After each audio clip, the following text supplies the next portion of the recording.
Assalamualaikum warahmatullahi wabarakatuh. Today, I will explain you about narrative text. Jadi hari ini Miss mau menjelaskan kalian tentang teks naratif atau teks narasi ya. The first about the definition of narrative text. Jadi yang pertama ialah apa sih arti dari teks naratif atau narasi? Kita baca dulu. Narrative text is an imaginative story to entertain people. Jadi teks narasi adalah teks khayalan atau fiksi yang bertujuan untuk menghibur pembaca. The second, ada yang namanya di situ generic structure. Jadi yang kedua ada yang disebut dengan struktur umum. Jadi struktur umum ini ialah hal-hal apa saja yang terdapat di dalam teks narasi. Yang pertama, orientation atau orientasi ya dalam bahasa Indonesia. Maksudnya apa? Maksudnya ialah pengenalan tokoh, siapa saja sih yang ada di dalam cerita tersebut, tempatnya di mana, dan waktunya kapan ya. The second, yang kedua ada complication atau masalah. Pasti ya dalam suatu cerita pasti ada dimunculkan suatu masalah. Yang ketiga resolution atau resolusi, atau arti lainnya ialah solusi dari masalah. Jadi tentu dalam suatu cerita itu pasti ada suatu masalah. Nah, tentunya ada penyelesaian. Jadi paragraf tersebut dinamakan resolution ya, penyelesaian suatu masalah atau solusinya. Yang terakhir ialah reorientation atau nilai moral. Nah, untuk yang terakhir ini sifatnya opsional. Maksudnya bisa ada dalam suatu paragraf narasi ataupun tidak, tapi umumnya tidak tercantum di dalam paragraf narasi atau teks narasi atau naratif teks. Kenapa? Karena kalau reorientation ini biasanya kita yang menyimpulkan sendiri nilai moralnya itu seperti apa. Jadi yang paling umum ada di naratif teks itu ialah orientation, complication, and resolution. Next, language features atau gaya bahasa. Jadi pasti ya dalam suatu teks, entah itu teks deskripsi, entah itu teks narasi, entah itu teks prosedur, pasti ada gaya bahasanya. Nah, di sini juga terdapat gaya bahasa dari suatu teks narasi. Kita lihat yang pertama. Di situ ada tulisannya past tense. Ingat, past tense adalah bentuk waktu yang digunakan untuk menyatakan atau menunjukkan kegiatan yang terjadi di masa lampau atau masa lalu. Jadi masuk akal ya, jelas. Karena yang mau kita bahas ini ialah teks narasi yang artinya itu adalah cerita, teks cerita. Pasti yang namanya cerita itu sudah berlalu atau sudah terjadi di masa lalu atau di masa lampau atau di hari sebelumnya. Nah, past tense ini ditandai dengan menggunakan verb 2 atau kata kerja bentuk kedua. Contohnya di situ adalah went, artinya pergi. Went ini berasal dari kata go. Kalau go kan bentuk pertamanya atau kata kerja pertamanya. Nah, kalau went kata kerja kedua atau verb 2-nya. Drank artinya minum. Oke, next, adverb of time. Adverb of time ini ialah artinya keterangan waktu. Contohnya langsung Miss bacakan. Once upon a time artinya apa? Artinya ialah pada zaman dahulu kala. One day artinya ialah suatu hari. Jadi dilihat saja kalau misalnya di dalam suatu teks atau paragraf ada ditandai dengan kata once upon a time, one day, berarti itu tentu termasuk teks narasi atau naratif teks. Yang ketiga, specific characters. Karakter di sini maksudnya ialah tokoh. Artinya ialah tokoh. Tokoh spesifik atau tokoh tertentu pasti tercantum dalam suatu paragraf narasi, tidak mungkin tidak ada. Contohnya di situ stepmother, ibu tiri, step sisters artinya saudara-saudara perempuan tiri. Contoh lain seperti Cinderella, Malin Kundang, pasti ada ya tercantum dalam suatu teks narasi. The fourth, yang keempat, time conjunction. Conjunction di sini maksudnya penghubung, jadi penghubung waktu pastilah dalam suatu cerita ada penghubung waktunya.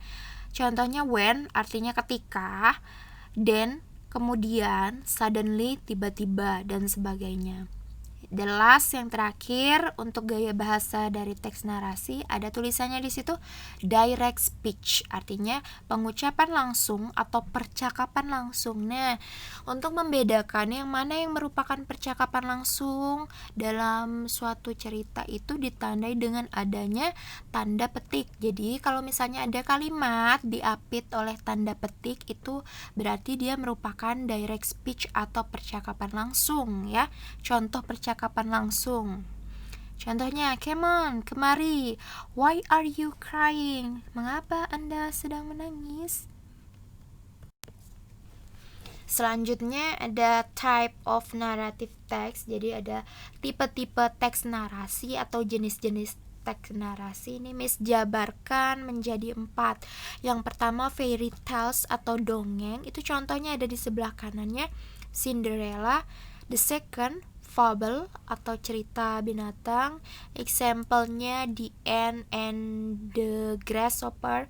The third folktale atau cerita rakyat. Di example-nya Sang Kuryang.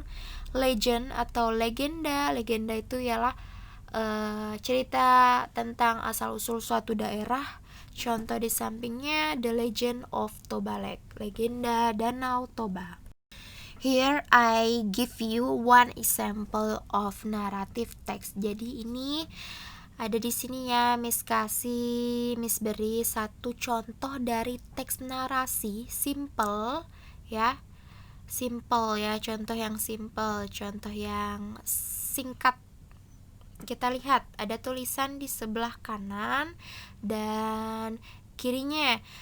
Kalau di sebelah kiri itu ialah language features ya, gaya bahasa. Kalau yang di sebelah kanan yang ada orientation, complication, resolution itu maksudnya ialah generic structure. Generic structure tadi struktur umumnya atau apa-apa aja, paragraf-paragraf apa aja sih yang ada di dalam teks narasi. Yang pertama kita bahas generic structure-nya ya, yang ada orientation, complication, resolution. Kita lihat dulu contohnya, Miss bacakan dulu. Once upon a time, there lived a girl named Cinderella. Jadi, pada zaman dahulu kala, ada tinggal seorang wanita bernama Cinderella.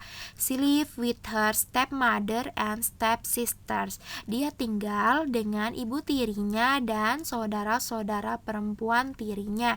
Nah, paragraf pertama termasuk ke dalam paragraf orientation atau orientasi. Kenapa orientasi atau paragraf pengenalan? Karena dalam paragraf pertama ini memperkenalkan tentang tokoh yang ada di dalam teks narasi tersebut. Siapa aja tokohnya? Cinderella, ibu tirinya, dan saudara perempuannya.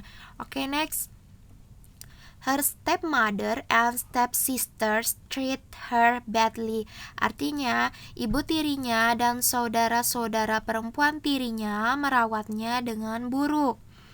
One day, a prince invite all girls. Suatu hari, ada seorang pangeran mengundang semua wanita-wanita. Cinderella want to go there, but she didn't have a beautiful dress. Katanya Cinderella ingin pergi ke sana, maksudnya untuk memenuhi undangan dari pangeran. Tetapi dia tidak memiliki baju atau pakaian yang indah. Nah, ini ada percakapan langsung dari Cinderella. Oh God, I don't have a dress, katanya. Ya Tuhan, saya tidak punya sebuah pakaian yang indah, pakaian yang cantik. Nah, paragraf kedua di sini termasuk ke dalam complication. Lihat di sebelah kanannya ada tulisan complication. Apa tadi artinya complication? Artinya complication ialah masalah. Kenapa paragraf kedua ini termasuk ke dalam paragraf complication atau masalah? Karena di paragraf ini sudah dimunculkan masalahnya. Masalahnya apa? Cinderella diundang oleh pangeran untuk pergi ke kediaman pangeran, tetapi dia tidak mempunyai gaun atau pakaian yang baik atau ya pakaian yang cantik. The last paragraf terakhir, a fairy help her. Nah, katanya ada seorang peri katanya membantunya. She changed her dress into beautiful. Dia mengubah pakaiannya menjadi indah. Pakaiannya siapa yang diubah? Pakaiannya si Cinderella. A prince fell in love with her. Katanya seorang pangeran tersebut akhirnya jatuh hati dengannya. They got married and live happily ever after. Akhirnya mereka menikah dan hidup dengan bahagia selama-lamanya. Paragraf terakhir ini lihat sebelah kanan kalian ya. Termasuk ke dalam paragraf resolution ya. Jadi struktur umumnya ialah termasuk ke dalam struktur umum resolusi atau penyelesaian masalah. Kenapa Miss katakan penyelesaian masalah? Karena di sini jelas kan tadi ada masalah. Dia tidak memiliki pakaian yang indah. Nah, di paragraf ketiga ini ada seseorang yang membantunya ya.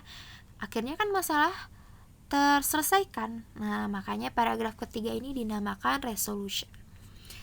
Kita bahas yang di sebelah kiri. Ini ialah gaya bahasa. Jadi Miss tandai di sini untuk mengenali suatu teks narasi, ada gaya bahasa tertentu. Nah, ada Miss beri warna hijau, biru, kuning, dan abu-abu. Kita bahas dari yang pertama, adverb of time. Adverb of time itu yang berwarna hijau, artinya ialah keterangan waktu. Keterangan waktunya kita baca sama-sama. Once upon a time. Artinya apa? Artinya pada zaman dahulu kala ya. Jelas ya, waktunya kapan? Waktunya pada zaman dahulu kala atau sudah lampau atau sudah masa lalu. Second, spesifik karakter. Nah, dalam teks narasi ini pasti ada spesifik karakter atau tokoh-tokoh tertentu atau tokoh spesifiknya. Kita sebutkan yang berwarna kuning. Siapa aja spesifik karakternya? Oh, ada Cinderella, ada stepmother, ada stepsister, ada prince, ada a fairy. Berarti ada Cinderella, ibu tiri, saudara perempuan tiri, ada pangeran, dan seorang peri. Yang ketiga, the third, past tense.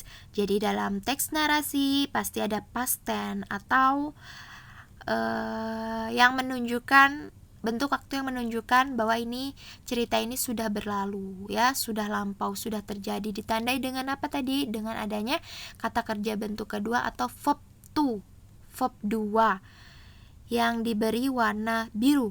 Contohnya live, tinggal, name, bernama, treat artinya merawat, invite artinya mengundang, want artinya ingin, help artinya membantu, change mengubah, get mendapatkan atau memperoleh. The last, direct speech. Yang terakhir, direct speech. Artinya tadi apa direct speech itu? Artinya ialah pengucapan langsung ya, percakapan langsung. Atau dalam bahasa Indonesia ini kalimat langsung. Kita lihat di situ yang berwarna abu-abu cuma satu ya di sini direct speech-nya. Ingat, direct speech ditandai dengan diapit oleh tanda petik. Jadi kalimatnya diapit oleh tanda petik. Oh God, I don't have a dress. Ya Tuhan, saya tidak punya pakaian yang indah. Jadi seperti itu ya. Oke, thank you for your attention. Terima kasih atas perhatiannya. I hope you can understand what I say to you. Miss berharap kalian bisa paham apa yang Miss katakan, apa yang Miss explain, apa yang Miss jelaskan kepada kalian. If you have a question, you can ask me.